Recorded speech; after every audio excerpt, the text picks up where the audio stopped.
Winter storm, though, making its rounds across the high country, bringing lots of snow in here in the valley.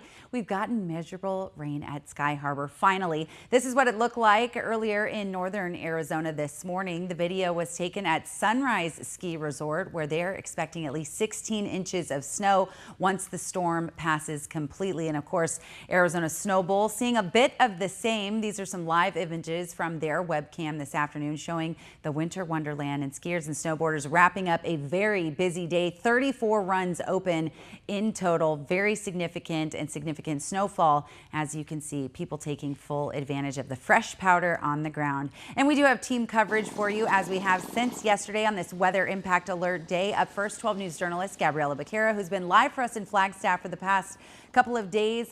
Gabby, how are the conditions, especially for travelers heading up for the long weekend?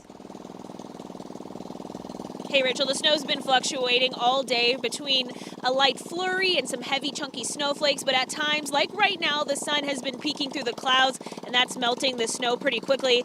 It's making for some sloppy and wet streets. We spoke with one local tow truck driver who's already rescued a few people from car accidents today. This is typical. This happens every single weekend. Lucky Largo and his crew at AM/PM Towing prepare for snow days like today. Everybody wants to play in it, but they don't prepare to drive in it. The heavy wet snow that fell overnight in Flagstaff isn't the most dangerous weather for people to drive in. But Largo says it brings a unique set of challenges. It's very deceiving. It's slush, so it's not ice, but it's just as bad as hydroplaning. That's what happened to this white sedan. Largo says the driver hydroplaned and rolled over on I-40 Friday morning. They don't respect the slush the way they respect the ice. While the streets are wet in town, Largo says the road up the mountain to Snow Bowl is icy. That often takes visitors from Phoenix like this orange Jeep by surprise. He got a little too hot in the corner and ended up going into a rock wall up there. Speed and experience, or lack of it, results in most of the wrecks Largo cleans up. He says it's most dangerous when the snow is actively falling. He encourages people to wait out the storm. And that's the beauty of northern Arizona. You know, the snow comes and it comes fast and hard and heavy. But if you just wait a couple hours, the state does a great job cleaning. If you do have to go out, Largo says you should always have a charged cell phone, food, water, and extra dry clothes, because you may have to wait for help. When it's real busy, our focus is on opening the highway, clearing the road, getting the road safe. If you're off the road and you're not a hazard, you're probably going to sit there for a while. And if you plan on making the drive up the I-17 to Flagstaff this weekend, you're encouraged to check out AZ 511. That'll tell you the latest information on road closures and conditions. Live in Flagstaff, Gabriella Becerra, 12 News.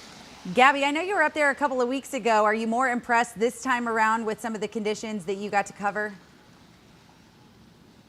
Definitely. We were so excited to wake up and see the snow just like everyone else here this morning. Yes, finally, right? Same feeling I had when we were in Williams a couple of weeks ago as well. So thank you, Gabby, for your continued live coverage up there in the high country. Meteorologist Chris Dunn joining us now here live in studio with a closer look at our weather impact alert forecast for this evening and into the weekend. Hey, Chris. Hey, Rachel. Yeah, we were giddy with excitement in the Weather Center, too, with a lot of active weather going on all around the state.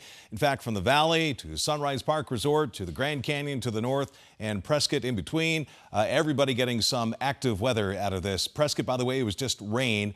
The snow staying up in the higher elevations. So the weather impact alert remains in effect for the high country for the rest of today.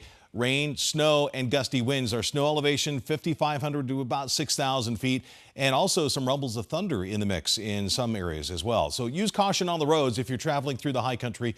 As far as the valley impact is concerned, it looks like the last of the rain is moving out. We had a couple of those isolated pop-up showers, as is typical on the backside of one of these systems that moved through Sky Harbor and did deposit some rain in the bucket. High country snow showers and isolated thunderstorms still in the offing for the next couple of hours before everything moves out in a couple of hours. 0.02. We have doubled our total rain since last August with just this one quickie shower that passed through just before 2 o'clock this afternoon. So we did get rain in the bucket at Sky Harbor, Sedona 2200ths, Prescott 1100ths, Winslow with just 2/100ths of an inch of precip, Deer Valley at 2/100ths, and Mesa at Falcon Field with 1/100th of an inch of rain. So here's what's going on right now. We still have some rain. We still have some snow. All of this is out to the east of the Phoenix area, and everything off to the west, it looks like things are really drying out and the air is subsiding, or it's kind of sinking, and that's really going to prohibit any more showers from developing and moving into the valley. So we have the high country snow. We'll zoom in here to the Flagstaff area. Down here around Cottonwood and the Sedona area, we have a couple of flashes of lightning about an hour ago or so. Right now, this purple area, that's where we have the winter weather advisory that remains in effect until 6 o'clock tonight. As things clear out, you would think that it's going to be a totally sun-filled weekend, right? Well, not exactly. I'll explain with my 7-day forecast and much more coming up. All right, we're always intrigued. Chris, thanks for tracking that for us. And we're going to be tracking the storm every step of the way on 12 Plus. That's our streaming app. You can download it right now to your TV and watch it free of charge. All you have to do is look for 12 Plus on Roku, Fire TV, and your Apple TV devices.